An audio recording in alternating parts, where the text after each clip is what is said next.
অনেক একবার সুন্দর ফুটেছে।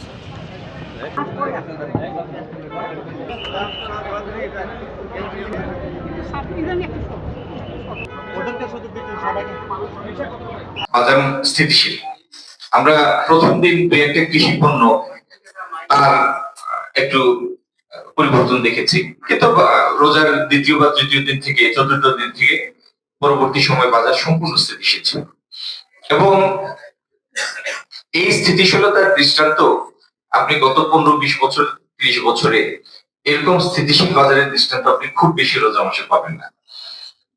এটার জন্য আপনাদেরও ধন্যবাদের বড় অংশ আপনাদেরও প্রাপ্য, যারা খুচরা ব্যবসায়ী তাদেরও প্রাপ্য, আমাদের ভোক্তা যারা ক্রেতা যারা তাদেরও প্রাপ্য।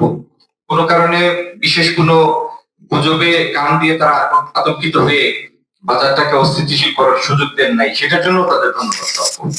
কিন্তু তারপরেও এই কথাটা বলতে হয়, সয়াবিন তেল, ভোজ্য তেল বাজারে অনেক বাজারে গেলে দেখা যায় যে পর্যাপ্ত সরবরাহ আছে, দামও স্থিতিশীল আছে, কিন্তু তারপরেও অনেক বাজারে গেলে দেখা যায় বিক্রেতারা বলেন যে আমার কাছে খুব বেশি নাই, এই 1 বোতল আছে অথবা 2 বোতল আছে, এবং লিটারে 2 টাকা 4 টাকা 5 টাকা বেশি নেওয়ার একটা প্রবণতা আছে।